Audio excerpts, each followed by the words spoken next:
HSI notification വന്നു. ഇനി എങ്ങനെയാണ് പഠനം പ്ലാൻ ചെയ്തിരിക്കുന്നത്? കൺസിസ്റ്റൻസി, റിവിഷൻ ഇവയൊപ്പം ഉണ്ടാവണം HSIയിൽ ത്രൂ ഔട്ട്. നമുക്ക് ഒരുമിച്ച് പഠിക്കാം CCയോടൊപ്പം. Welcome to competitive cracker. എല്ലാവർക്കും സ്വാഗതം. ഫെബ്രുവരി 2-ാം തീയതിക്ക് വേണ്ടി എല്ലാവരും കാത്തിരിക്കുകയാണ് അല്ലേ? അപ്പം അന്ന് നമ്മുടെ സെറ്റ് പരീക്ഷ. അപ്പോൾ അതോടുകൂടി നമ്മുടെ സെറ്റാകും എന്ന പ്രതീക്ഷയോടെയാണ് എല്ലാവരും ഇരിക്കുന്നത്. അപ്പോൾ സെറ്റിനെ സംബന്ധിച്ചിടത്തോളം നിങ്ങൾക്കറിയാം, നിങ്ങൾ നന്നായിട്ട് പഠിക്കുന്നുണ്ടെന്നാണ് നമ്മൾ കരുതുന്നത്. അതൊരു നെറ്റിൻ്റെ താഴെ വരുന്ന ഒരു പരീക്ഷയാണെങ്കിൽ പോലും ഇപ്പോൾ കഴിഞ്ഞ തവണത്തെ ചില ചോദ്യങ്ങളൊക്കെ നിങ്ങളൊന്ന് അനലൈസ് ചെയ്താൽ നിങ്ങൾക്ക് മനസ്സിലാവും. ചില ചോദ്യങ്ങളൊക്കെ നെറ്റ് ലെവലിൽ തന്നെ എത്തിയിട്ടുണ്ട് താനും.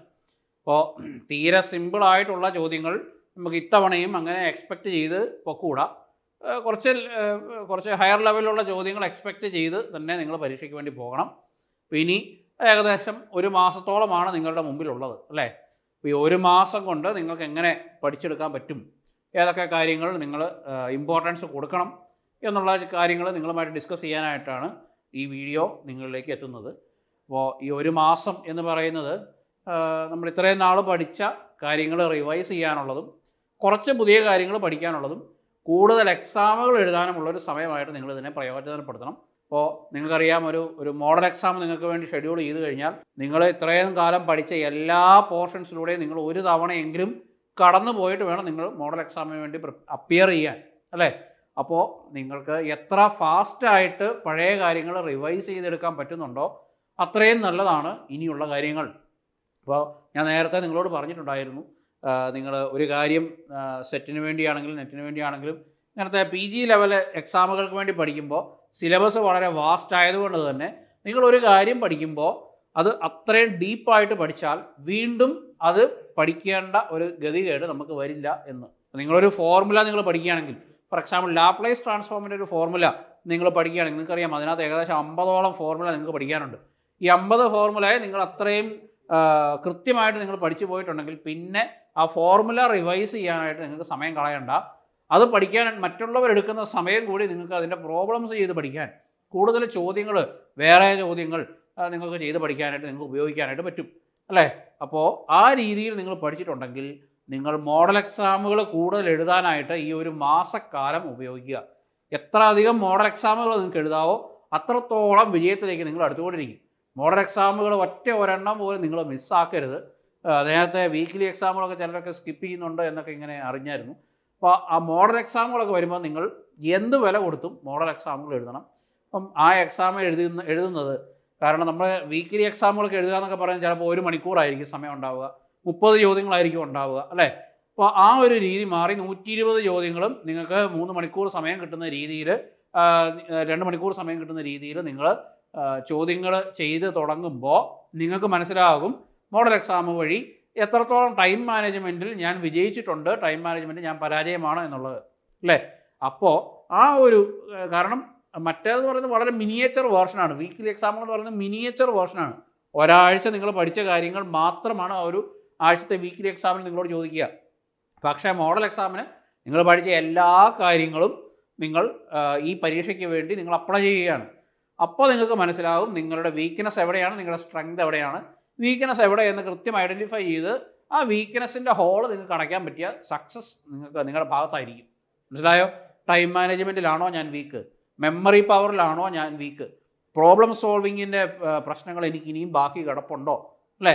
പിന്നെ ഒരു ചോദ്യം കാണുമ്പോൾ കോൺസെപ്റ്റ് എനിക്ക് മിസ് ഔട്ട് ആകുന്നുണ്ടോ അല്ലേ? പിന്നെ അശ്രദ്ധ എൻ്റെ ഭാഗത്തുണ്ടോ, ഞാൻ ആബ്സെൻറ്റ് മൈൻഡഡ് ആയി പോകുന്നുണ്ടോ, ചില ചോദ്യങ്ങൾ വായിക്കുമ്പോൾ എനിക്ക് കാര്യം അറിയാം പക്ഷേ ബ്ലൈൻഡ് ഔട്ടായി പോകുന്നുണ്ടോ, അങ്ങനത്തെ പല കാര്യങ്ങളും നമുക്ക് ഐഡൻറ്റിഫൈ ചെയ്യാൻ പറ്റുന്നത് ഇത്തരത്തിലുള്ള മോഡൽ എക്സാമുകൾ എഴുതുന്നത് വഴിയാണ്. അപ്പം അതുകൊണ്ട് പരമാവധി മോഡൽ എക്സാമുകൾ അറ്റൻഡ് ചെയ്യാനായിട്ട് ശ്രദ്ധിക്കുക. കൂടുതൽ സമയം ഇനി ചിലവഴിക്കാൻ, പഠനത്തിന് വേണ്ടി കൂടുതൽ സമയം ചിലവഴിക്കാനായിട്ട് പ്രത്യേകം ശ്രദ്ധിക്കുക. അപ്പോൾ നേരത്തെ 2 മണിക്കൂറൊക്കെ പഠിച്ചുകൊണ്ടിരുന്ന ആൾക്കാർ കൂടുതൽ സമയം ഇതിനു വേണ്ടി ചിലവഴിക്കുക. എനിക്കറിയാം സെറ്റ് പരീക്ഷയ്ക്ക് വേണ്ടി പ്രിപ്പയർ ചെയ്യുന്ന നിങ്ങളൊക്കെ പല സ്കൂളുകളിലായിട്ട് വർക്ക് ചെയ്യുന്നവരുണ്ട്, പല സ്ഥലങ്ങളിൽ മറ്റ് സ്ഥലങ്ങളിൽ വർക്ക് ചെയ്യുന്നവരൊക്കെ ഉണ്ട്. ഞങ്ങളുടെ സ്റ്റുഡൻസ് ആണെങ്കിൽ പോലും കുറേ ആൾക്കാർ എല്ലാവരും മിക്കവരും വർക്ക് ചെയ്യുന്നവരാണ്. പക്ഷെ എന്നാൽ പോലും അവരൊക്കെ ലൈവ് ക്ലാസ്സുകളിലൊക്കെ വൈകുന്നേരം 2 മണിക്കൂർ 2.5 മണിക്കൂറൊക്കെ ലൈവ് ക്ലാസ്സുകളിലൊക്കെ പങ്കെടുക്കുമ്പോൾ നമുക്ക് സന്തോഷമാണ്. ഇത്രയും കുട്ടികളുണ്ടല്ലോ, അവർക്ക് പഠിക്കാൻ ആത്മാർത്ഥതയുണ്ടല്ലോ എന്നൊക്കെ കാണുമ്പോൾ നമുക്ക് സന്തോഷമാണ്. അപ്പോൾ അങ്ങനെയുള്ള ആൾക്കാരാണെങ്കിൽ, വർക്ക് ചെയ്യുന്ന ആൾക്കാരാണെങ്കിൽ ഇനി കുറച്ച് സമയം കൂടുതൽ പഠനത്തിന് വേണ്ടി ചിലവഴിക്കുക, കൂടുതൽ നന്നായിട്ടിരുന്ന് പഠിക്കുക, കൂടുതൽ പ്രോബ്ലംസ് വർക്കൗട്ട് ചെയ്ത് പഠിക്കുക കേട്ടോ. അപ്പം നിങ്ങൾ കഥ വായിക്കുന്നത് പോലെ നമ്മുടെ നമ്മുടെ വഹാബിൻ്റെ ബുക്കുകളൊന്നും ഇങ്ങനെ വായിച്ചിട്ട് സോളിഡ് സ്റ്റേറ്റ് ഫിസിക്സ് പഠിക്കണം എന്ന് പറഞ്ഞാൽ നടക്കില്ല. അപ്പോൾ കൂടുതൽ പ്രോബ്ലംസ് അതുമായിട്ട് വർക്കൗട്ട് ചെയ്യുക. കിട്ടിയോ? അപ്പം പ്രോബ്ലംസ് വർക്കൗട്ട് ചെയ്യുമ്പോൾ നിങ്ങൾക്ക് ഒരു മാത്തമാറ്റിക്കൽ സ്കില്ല് ഡെവലപ്പായി വരും. അപ്പോൾ ആ ഒരു സ്കില്ല് നിങ്ങളുടെ പരീക്ഷയ്ക്ക് നിങ്ങൾ എന്തായാലും ഹെൽപ്പ് ചെയ്യും. ഇൻ്റഗ്രേഷനും ഡിഫറൻസിയേഷനും ഒന്നും പഠിക്കാൻ പറ്റാതിരുന്ന ആൾക്കാരുണ്ടാവും. അവരെ സംബന്ധിച്ചിടത്തോളം ഇനി അത് പഠിച്ചിട്ട് പരീക്ഷ എഴുതുക എന്ന് പറയുന്നത് അത്ര പോസിബിൾ ആയിട്ടുള്ള കാര്യമല്ല. കാരണം അത് ആദ്യമേ ചെയ്യേണ്ട കാര്യമായിരുന്നു. കതിരെ കൊണ്ടുപോയി വളം വെച്ചിട്ട് കാര്യമില്ല. അപ്പോൾ പക്ഷെ എന്നാൽ പോലും നിങ്ങൾക്ക് കൂടുതൽ ആഗ്രഹമുണ്ടെങ്കിൽ, പ്രോബ്ലം ചെയ്ത് പഠിക്കണമെന്ന് ആഗ്രഹമുണ്ടെങ്കിൽ നിങ്ങൾക്ക് ചെയ്യാവുന്ന കാര്യമേ ഉള്ളൂ. അതുകൊണ്ട് നിങ്ങൾ കൂടുതൽ പ്രോബ്ലംസ് വർക്കൗട്ട് ചെയ്യുക. പഠിച്ച് കഴിയാറായവർ പ്രോബ്ലംസ് കൂടുതൽ കോൺസെൻട്രേറ്റ് ചെയ്ത് അത് വർക്കൗട്ട് ചെയ്ത് പരിശീലിക്കുക. അതാണ് ഏറ്റവും ഇമ്പോർട്ടൻ്റ് ആയിട്ടുള്ള കാര്യം. ഇപ്പോൾ നേരത്തെ തന്നെ നമുക്കറിയാം, നമുക്ക് 2 രീതിയിലുള്ള പ്രോബ്ലംസ് ആണുള്ളത് അല്ലേ. ഇപ്പോൾ കേരള PSCയുടെ ഒക്കെ ആണെങ്കിലും നമ്മൾ സിലബസ് ഒക്കെ നോക്കി കഴിയുമ്പോൾ, നിങ്ങൾക്ക് ക്വസ്റ്റ്യൻസ് ഒക്കെ എടുത്ത് നോക്കി കഴിയുമ്പോൾ, PG ലെവൽ എക്സാംസിൻ്റെ ഒക്കെ ക്വസ്റ്റ്യൻസ് എടുത്ത് നോക്കി കഴിയുമ്പോൾ ന്യൂമറിക്കൽ പ്രോബ്ലംസും ഉണ്ട്, സ്റ്റേറ്റ്മെൻറ്റ് വൈസ് ആയിട്ടുള്ള ക്വസ്റ്റ്യൻസും ഉണ്ട്, പ്രോബ്ലത്തിൻ്റെ നേച്ചറുള്ള സ്റ്റേറ്റ്മെൻറ്റ് വൈസ് ക്വസ്റ്റ്യൻസും ഉണ്ട്. അപ്പോൾ ആ 2 രീതിയിലുള്ള ചോദ്യങ്ങളും നിങ്ങൾ ചെയ്ത് പഠിക്കണം. LBS സെൻറ്ററും അത് തന്നെയാണ് കോപ്പി ചെയ്യുക. സ്റ്റേറ്റ്മെൻറ്റ് വൈസ് ആയിട്ടുള്ള കുറച്ച് ഡിഫിക്കൽട്ടായിട്ടുള്ള സ്റ്റേറ്റ്മെൻറ്റുകൾ വായിച്ചാൽ ഒന്നിനൊന്നൂറ് സാമ്യം പോലെയുള്ള ചോദ്യങ്ങൾ നിങ്ങൾക്കുണ്ടാവും. അപ്പോൾ സ്റ്റേറ്റ്മെൻറ്റുകളൊക്കെ നിങ്ങൾ മനസ്സിലാക്കുക. ഓരോ ബേസിക് കോൺസെപ്റ്റ്സും നിങ്ങൾ മനസ്സിലാക്കി വെക്കുക. ക്വാണ്ടം മെക്കാനിക്സിനൊക്കെ ആണെങ്കിൽ കുറേ ബേസിക് കോൺസെപ്റ്റ്സ് ഉണ്ട്. അപ്പോൾ ആ കോൺസെപ്റ്റ്സ് ഒക്കെ ക്ലിയർ ആക്കുക. അങ്ങനത്തെ കാര്യങ്ങളൊക്കെ ഒന്ന് ക്ലിയർ ആക്കി വരുമ്പോഴത്തേനും പ്രോബ്ലംസ് വർക്കൗട്ട് ചെയ്യുന്നത് നിങ്ങൾക്ക് കുറേ കൂടി ഈസി ആയിട്ട് മാറും. അപ്പോൾ കൂടുതൽ ചോദ്യങ്ങൾ ചെയ്ത് പഠിക്കാനായിട്ട് പ്രത്യേകം ഓർത്തോണം. പ്രോബ്ലംസ് ചെയ്യുമ്പോൾ അശ്രദ്ധ വരാതെ നിങ്ങൾ ശ്രദ്ധിക്കണം. അശ്രദ്ധ വന്ന് ചോദ്യങ്ങൾ തെറ്റിപ്പോകുന്ന സാഹചര്യം കൂടുതലുണ്ട് അല്ലേ. നിസ്സാരം നമ്മുടെ മാത്തമാറ്റിക്സ് മൾട്ടിപ്ലിക്കേഷൻസ് ആണെങ്കിലും ഡിവിഷൻസ് ഒക്കെ ആണെങ്കിലും അതൊക്കെ ചില സബ്ട്രാക്ഷനും ഒക്കെ തെറ്റിക്കുന്ന ആൾക്കാരൊക്കെ ഉണ്ട്. അപ്പോൾ അങ്ങനത്തെ നിസ്സാരങ്ങളായ തെറ്റ് വന്ന് നമ്മുടെ എളുപ്പമുള്ള ചോദ്യങ്ങളൊന്നും തെറ്റിച്ച് കളയരുത്. വളരെ ശ്രദ്ധയോടെ വേർഡ് ബൈ വേർഡ് വായിച്ച് ചോദ്യങ്ങളെ സമീപിക്കുക, പ്രോബ്ലംസ് ചെയ്യുക, ടെൻഷൻ ആവണ്ട, വളരെ കൂളായിട്ട് പോവുക, പരീക്ഷ എഴുതുക. പിന്നെ പരീക്ഷയ്ക്കാണെങ്കിലും ഈ പറഞ്ഞ ഓരോ ചോദ്യങ്ങളും വളരെ ഇമ്പോർട്ടൻ്റ് ആണെന്നുള്ള രീതിയിൽ പോകണം. ആദ്യത്തെ ഒരു ചോദ്യം വായിച്ച് ആ ചോദ്യത്തിൽ തന്നെ കടിച്ചു തൂങ്ങി കിടക്കാതെ, നിങ്ങൾക്ക് കിട്ടുന്നില്ലെങ്കിൽ ആ ചോദ്യം വിട്ടേക്കുക, അടുത്ത ചോദ്യത്തിലേക്ക് വരിക, അടുത്ത ചോദ്യം ചെയ്യുക. എന്നിട്ട് അത് കിട്ടിക്കഴിഞ്ഞാൽ അത് മാർക്ക് ചെയ്ത് അടുത്ത ചോദ്യത്തിലോട്ട് പോവുക. അങ്ങനെ ഒരു 1-2 റൗണ്ട് ചോദ്യപേപ്പറിലൂടെ കടന്നു പോയാൽ തന്നെ നിങ്ങൾക്ക് ആത്മവിശ്വാസം കൂടും. ആ എളുപ്പമുള്ള ചോദ്യങ്ങൾ ഒരു റൗണ്ടിൽ ആദ്യമേ തീർത്ത് പോവുക. മനസ്സിലായില്ലേ? ഒറ്റ വരിയിൽ തീർക്കേണ്ട പ്രോബ്ലംസ് ഉണ്ടാവും, അതൊക്കെ ആദ്യമേ തന്നെ ചെയ്തു പോവുക. പിന്നെ കൂടുതൽ ചിന്തിച്ചിട്ട് ചെയ്യേണ്ട പ്രോബ്ലംസ് ഉണ്ടാവും, അങ്ങനത്തെ ചോദ്യങ്ങളൊക്കെ അടുത്ത റൗണ്ടിൽ ചെയ്യുക. അങ്ങനെ പോയി കഴിയുമ്പോൾ ടൈം മാനേജ്മെൻറ്റും വളരെ എഫക്റ്റീവായിട്ട് നിങ്ങൾക്ക് കൈകാര്യം ചെയ്യാനായിട്ട് പറ്റും. ആ ഒരു രീതി നിങ്ങൾ പരീക്ഷിച്ച് നോക്കുക. മോഡൽ എക്സാമിന് ആ രീതി പരീക്ഷിക്കുക. അവസാനത്തെ പരീക്ഷയ്ക്ക് ഫൈനൽ എക്സാമിന് കൊണ്ടുപോയി പരീക്ഷിക്കുകയല്ല ചെയ്യേണ്ടത്, മോഡൽ എക്സാമിന് തന്നെ ആ ഒരു രീതി പരീക്ഷിച്ച് അത് ഫൈനൽ എക്സാമിന് പ്രാവർത്തികമാക്കുക. ആ ഒരു രീതി നിങ്ങളൊന്ന് പരീക്ഷിച്ച് നോക്കിയേ. ആദ്യം എളുപ്പമുള്ളത്, നിങ്ങൾക്ക് കുറേ പേർക്കൊക്കെ അറിയാമായിരിക്കും, ആദ്യം എളുപ്പമുള്ള ചോദ്യങ്ങളെല്ലാം ചെയ്യുക. മനസ്സിലായില്ലേ? ഒരു ചോദ്യം വായിക്കുന്നു, കുറച്ച് പാടാണെന്ന് കരുതുന്നു, അത് വിടുന്നു, അടുത്ത ചോദ്യം ചെയ്യുന്നു, അങ്ങനെ ചെയ്തു പോകുമ്പോഴത്തേനും 120 ചോദ്യത്തിൽ ചിലപ്പോൾ നിങ്ങൾക്ക് 30 ചോദ്യമായിരിക്കും നിങ്ങൾക്ക് ചെയ്യാൻ പറ്റുക ഫസ്റ്റ് റൗണ്ടിൽ. പിന്നെ അടുത്ത റൗണ്ടിൽ കുറച്ചുകൂടി ചിന്തിച്ച് കഴിയുമ്പോൾ നിങ്ങൾക്ക് ചിലപ്പോൾ ഒരു 20 ചോദ്യം കൂടി ചെയ്യാൻ പറ്റിയേക്കും അല്ലേ. ഒരു 50 ചോദ്യമായി. പിന്നെ നിങ്ങൾ മൂന്നാമത്തെ റൗണ്ട് നിങ്ങൾ ഒരു കൂടിപ്പോയാൽ ഒരു 15 ചോദ്യം കൂടി ചെയ്താൽ 65 ചോദ്യങ്ങളായി. 65 ചോദ്യങ്ങൾ 60 ചോദ്യം ശരിയായാൽ പോലും നിങ്ങൾ ക്വാളിഫൈഡ് ആയി. ശരിയല്ലേ? അപ്പോൾ നിങ്ങൾ ആ ഒരു രീതി പരീക്ഷിക്കുക. കൃത്യം ക്വാളിഫിക്കേഷൻ മാർക്ക് കൃത്യം 48, അല്ലെങ്കിൽ എനിക്ക് റിസർവേഷൻ ഉണ്ട്, എനിക്ക് കൃത്യം 40 മാർക്ക് മതി, അങ്ങനെയൊന്നും ചിന്തിക്കേണ്ട. നിങ്ങൾ മിനിമം ഒരു 60 മാർക്കിന് വേണ്ടി കോൺസെൻട്രേറ്റ് ചെയ്യുക. 60 മാർക്ക്. അപ്പോൾ എന്ത് ഭൂകമ്പം ഉണ്ടായാലും നമ്മൾ മാർക്കിൻ്റെ കാര്യത്തിൽ പിന്നെ ടെൻഷൻ അടിക്കേണ്ട കാര്യമില്ല. ഒരു 60 മാർക്കിന് വേണ്ടി കോൺസെൻട്രേറ്റ് ചെയ്ത് പഠിക്കുക. സബ്ജക്റ്റ് മാത്രമല്ല പഠിക്കേണ്ടതെന്നുള്ള കാര്യവും നിങ്ങൾ പ്രത്യേകം ശ്രദ്ധിക്കണം. ജനറൽ പേപ്പറും പഠിക്കണം. കഴിഞ്ഞ തവണ നമുക്ക് കുറേ അധികം റിസൾട്ടുകൾ നമുക്ക് പോകാനുള്ള കാരണം കുട്ടികൾ ജനറൽ പേപ്പറിന് ഇമ്പോർട്ടൻസ് കൊടുത്തില്ല എന്നുള്ളതാണ്. അപ്പോൾ ജനറൽ പേപ്പറും ഇതിൻ്റെ കൂടെ നിങ്ങൾ പഠിച്ച് പൊക്കോണം. ജനറൽ പേപ്പറും അതിൻ്റേതായ പ്രാധാന്യം കൊടുത്ത് പഠിച്ചോണം. എനിക്ക് ജനറൽ പേപ്പർ വളരെ ഈസിയാണെന്ന് കരുതി അത് ഞാൻ എങ്ങനെയെങ്കിലും എഴുതിക്കോളാം എന്ന് കരുതി നിങ്ങൾ വിടരുത്. അതിനകത്തുനിന്ന് നല്ല ട്വിസ്റ്റ് ആയിട്ടുള്ള ചോദ്യങ്ങളുണ്ടാകും. കഴിഞ്ഞ തവണ ജനറൽ പേപ്പർ ഭയങ്കര പ്രയാസമായിരുന്നു എന്നുള്ള കാര്യം നിങ്ങൾ ഓർക്കണം. അപ്പോൾ ജനറൽ പേപ്പർ വളരെ ക്ലിയർ ആയിട്ട് തന്നെ നിങ്ങൾ പഠിക്കണം. സബ്ജക്റ്റിന് കൊടുക്കുന്ന അത്ര തന്നെ പ്രാധാന്യം ജനറൽ പേപ്പറിനും കൊടുക്കണം. കാരണം സെപ്പറേറ്റ് മിനിമം രണ്ടിനും ഉണ്ട്. അപ്പോൾ ജനറൽ പേപ്പറും സബ്ജക്റ്റ് പേപ്പറും ഒരുമിച്ച് പഠിച്ചു കൊണ്ടുപോകാനായിട്ട് പ്രത്യേകം ശ്രദ്ധിക്കണം. അത് പരീക്ഷയെ സംബന്ധിച്ചുള്ള കാര്യം. പിന്നെ ഹോൾ ടിക്കറ്റൊക്കെ വരുമ്പോൾ ഹോൾ ടിക്കറ്റ് ഇപ്പോൾ 15-ാം തീയതിയോടുകൂടി ജനറേറ്റ് ആവും. ആദ്യമേ തന്നെ ഹോൾ ടിക്കറ്റൊക്കെ നോക്കുക. നിങ്ങളുടെ എല്ലാ കാര്യങ്ങളും റെഡിയാക്കി വെച്ച് പരീക്ഷയ്ക്ക് പോകാനായിട്ട് ശ്രദ്ധിക്കുക. പരീക്ഷയ്ക്ക് പോയിട്ട് അവിടെ ചെന്ന് കഴിഞ്ഞാൽ ഹോൾ ടിക്കറ്റ് ഇല്ലല്ലോ എന്ന് കരുതി പിന്നെ ടെൻഷൻ അടിക്കാനൊന്നും നിൽക്കണ്ട. ആദ്യമേ തന്നെ പരീക്ഷയ്ക്ക് വേണ്ടുന്ന എല്ലാ കാര്യങ്ങളും ഒരുക്കി വെച്ച് സർവ്വ ഒരുക്കത്തോടു കൂടി പരീക്ഷയ്ക്ക് പോവുക. അല്ലേ, ഒരു യുദ്ധത്തിന് പോകുന്നു എന്ന് കരുതി നമ്മൾ വാളും പടച്ചട്ട ഇല്ലാതെ പോവുകയല്ല എന്ന് പഴയ കാലത്ത് പറയുന്നത് പോലെ നമ്മൾ ഹോൾ ടിക്കറ്റ്, നമ്മുടെ പേന, ആവശ്യമുള്ള എല്ലാ രേഖകളുമായിട്ട് തന്നെ പരീക്ഷയ്ക്ക് പോകാനായിട്ട് പ്രത്യേകം ശ്രദ്ധിക്കുക. പഠിച്ച കാര്യങ്ങളും മറക്കരുത്, റിവൈസ് ചെയ്യണം. റിവൈസ് ചെയ്യാനായിട്ട് ഞാൻ ആദ്യമേ നിങ്ങളോട് പറഞ്ഞിരുന്നു, പ്രധാനപ്പെട്ട പോയിന്റുകളൊക്കെ എഴുതി വെക്കാൻ ഒരു ചെറിയ ഒരു നോട്ട്ബുക്ക് നിങ്ങളുടെ കയ്യിലുണ്ടാവണം. ആ നോട്ട്ബുക്കിൽ നിങ്ങളിപ്പോൾ ഒരു ഫോർമുല പഠിച്ചു, ആ ഫോർമുല എഴുതി. പിന്നെ ഒരു കോൺസെപ്റ്റ്, പ്രധാനപ്പെട്ട ഒരു കോൺസെപ്റ്റാണ് അത്, ആ ഒരു ട്രിക്ക് അത് നിങ്ങൾ എഴുതി വെച്ചു. പിന്നെ അടുത്ത ഫോർമുല എഴുതി. അങ്ങനത്തെ കാര്യങ്ങളൊക്കെ മാത്രം രേഖപ്പെടുന്ന ഒരു കുഞ്ഞൊരു നോട്ട്ബുക്ക് ഉണ്ടെങ്കിൽ അത് വളരെ എളുപ്പമായാലേ. ഇനി അത് ഉണ്ടാക്കാനുള്ള സമയമൊന്നുമില്ല. ഈ നിങ്ങളുള്ള നോട്ട്ബുക്കിൽ തന്നെ നോക്കി പഠിക്കുക എന്നുള്ളതേ ഉള്ളൂ. ഉണ്ടാക്കി വെച്ചിട്ടുള്ളവർ ആ നോട്ട്ബുക്കിൽ ഒന്ന് മറിച്ച് നോക്കിയാൽ തലേദിവസമൊക്കെ പ്രധാനപ്പെട്ട പോയിന്റുകളൊക്കെ നിങ്ങൾക്ക് കിട്ടും. പിന്നെ ഇനി 1 മാസം സമയമുണ്ട്. അപ്പം ഈ 1 മാസം സമയം കൊണ്ട് നിങ്ങൾ നേരത്തെ പഠിച്ച കാര്യങ്ങളൊക്കെ ഒന്ന് മറിച്ച് നോക്കുക, ഫോർമുലകൾ നോക്കുക. പല ടൈപ്പ് ഓഫ് പ്രോബ്ലംസ് നമ്മൾ ചെയ്തിട്ടുണ്ട്. ഓരോ പ്രോബ്ലവും ഓരോ ടൈപ്പ് എന്നുള്ള രീതിയിൽ നിങ്ങൾ കാണുക. അപ്പോൾ ഇങ്ങനത്തെ ഒരു ചോദ്യം വന്നാൽ ഈ ഒരു അപ്രോച്ച്, വേറൊരു ചോദ്യം വന്നാൽ ഇങ്ങനത്തെ ഒരു അപ്രോച്ച്, ഈ അപ്രോച്ചുകളെല്ലാം നിങ്ങൾ പഠിച്ചു വെക്കണം. കാരണം ഏതൊക്കെ തരത്തിലുള്ള പ്രോബ്ലംസ് വരും എന്ന് നമുക്ക് പ്രഡിക്റ്റ് ചെയ്യാൻ പറ്റത്തില്ല. അതുകൊണ്ട് ഓരോ പ്രോബ്ലത്തിൻ്റെയും നേച്ചറും അതിൻ്റെ അപ്രോച്ചും നിങ്ങൾ മനസ്സിലാക്കി വെച്ച് അതിനനുസരിച്ച് നിങ്ങൾ നിങ്ങളുടെ കാര്യങ്ങൾ തീരുമാനിക്കുക. എല്ലാ പേജിലൂടെയും നിങ്ങൾ കടന്നു പോകണം. നിങ്ങൾ ഓരോ പ്രോബ്ലം സിമ്പിളായിട്ടുള്ള പ്രോബ്ലം ആണെങ്കിൽ പോലും അതെങ്ങനെയാണ് ചെയ്യുന്നത്. ഒരു നിസ്സാരം ഒരു കോംപ്ലക്സ് അനാലിസിസിലെ റിയൽ പാർട്ട് ഇമാജിനറി പാർട്ട് കണ്ടുപിടിക്കാനുള്ള പ്രോബ്ലം ആണെങ്കിൽ പോലും അത് എങ്ങനെയാണ് ചെയ്യുന്നത് എന്ന് ജസ്റ്റ് ഒന്നുകൂടി ഒന്ന് വായിച്ച് നോക്കാൻ, അല്ലേ, അത് എഴുതി പഠിക്കേണ്ട കാര്യമില്ല. ഇനി പുതിയ ചോദ്യത്തിലേക്ക് പോകുക എന്നുള്ളതാണ്. അപ്പോൾ ആ ജസ്റ്റ് നമ്മൾ ചെയ്ത പ്രോബ്ലംസ് അതെങ്ങനെയാണ്, ഇപ്പോൾ e⁻z real part imaginary part ഞാൻ എങ്ങനെ സെപ്പറേറ്റ് ചെയ്ത് എഴുതി, അല്ലെ sin z ഞാൻ എങ്ങനെ എഴുതി, അല്ലേ, പിന്നെ log z ഞാൻ എങ്ങനെ എഴുതി, ഓരോന്നും ഓരോ ടൈപ്പാണ്. ആ ഒരു രീതി നിങ്ങൾ എങ്ങനെ എഴുതി, ഇത് ഇങ്ങനെ പോയി, അതിനുശേഷം ഇതിൻ്റെ nth റൂട്ട് എങ്ങനെ കണ്ടുപിടിച്ചു, അങ്ങനത്തെ കാര്യങ്ങളൊക്കെ ഫോർമുലയൊക്കെ നോക്കി, അപ്പോൾ അതിൻ്റെ പ്രോബ്ലംസ്, അതിൻ്റെ പുറകിലുള്ള പ്രോബ്ലംസൊക്കെ നോക്കി, അങ്ങനെ ഓരോ കാര്യങ്ങളും, ക്ലാസിക്കൽ മെക്കാനിക്സ് ആണെങ്കിൽ അത്, ക്വാണ്ടം മെക്കാനിക്സ് ആണെങ്കിൽ അത്, എല്ലാ ഫോർമുലാസിലൂടെ ഒന്ന് കടന്നുപോയി, എല്ലാ പ്രോബ്ലത്തിലൂടെ ഒന്ന് കടന്നുപോയി, അങ്ങനെ ഒരു ടോട്ടൽ റിവിഷൻ ആദ്യമേ നടത്തുക. എന്നിട്ട് പരീക്ഷയ്ക്ക് 2 ദിവസം മുന്നേ ഈ പറഞ്ഞ ചെറിയ നോട്ട്ബുക്കിൽ നിന്നുള്ള റിവിഷൻ. പിന്നെ നമുക്ക് പഴയ കാര്യങ്ങൾ വീണ്ടും മറിച്ച് നോക്കാൻ സമയമില്ല.